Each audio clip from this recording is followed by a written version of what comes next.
Well, for more now, I'm joined by Bradley Bowman. He's Senior Director of the Foundation for Defense of Democracies, where he focuses on U.S. defense strategy and policy.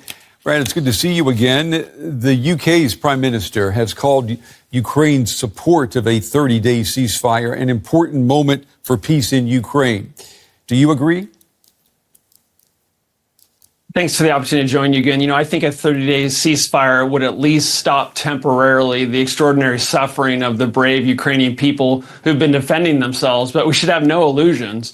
Putin will use any ceasefire as an opportunity to solidify his stranglehold of territory stolen from Ukraine and to replenish and restore and ready his Russian forces for future aggression. And that's why I think it's really so important for the United States and our European allies to use any potential ceasefire to get Ukraine the weapons, munitions, and battlefield intelligence it needs, because we know that once ceasefires are often temporary, when they end, the results of the subsequent fighting is often based on what is done in relative terms during the ceasefire. And by the way, I'll add this. Any commitment from the Kremlin is not worth the paper it's written on. The only consistent thing we see from Moscow is a cynical disregard for the previous commitments. And if you don't believe me, look at the Budapest Memorandum.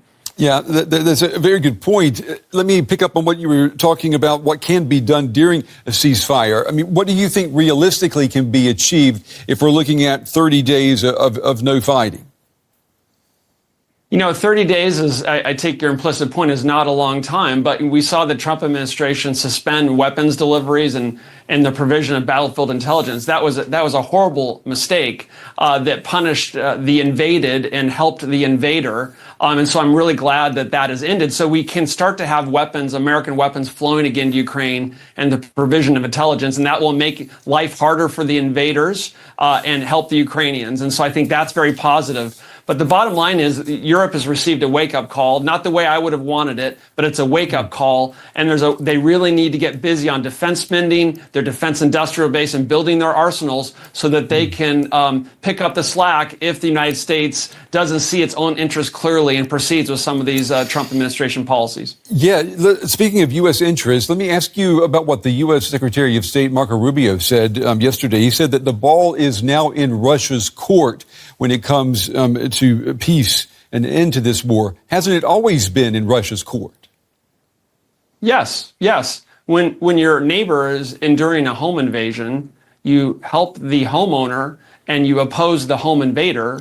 And if you don't, you get more home invasions. I mean, some of this is complicated, some of it's not. That's not. So let's see what Putin says and, more importantly, what he does. But here's my warning to Europeans and Americans. Whatever we see in the short term, we should not be confused or deceived. Putin is not done with Ukraine, and he's not done with Europe. Europeans are looking, though, at U.S. policy, and that they're seeing kind of a whiplash effect here when it comes to U.S. policy on Ukraine. I mean, do you know how to read the Trump administration's stance on Ukraine?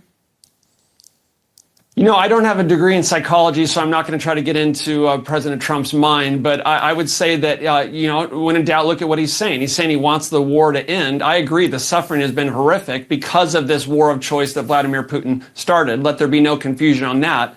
But history tells us how the fighting stop matters and helps determine whether we have more fighting in the future. And we need to understand that if we lock in the status quo, Putin's going to see that as some form of a modest victory and validation that aggression pays, and he will be back for more, and he will use the ceasefire to replenish his forces and get ready for more, and also work more closely with the Iranians and the Chinese. So this is not over, and Americans and Europeans need to understand that regardless of what happens in the next few days. And Brad, before we run out of time, what do you see as the best way, the best prospect for pressuring Vladimir Putin into peace?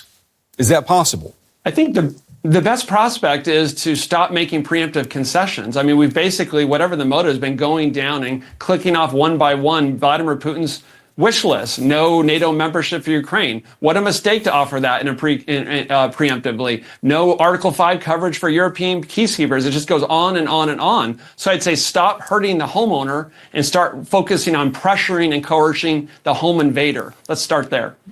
Okay, Bradley Bowman, as always, Brad, we appreciate your time and your very clear insights into this. Thank you. Thank you.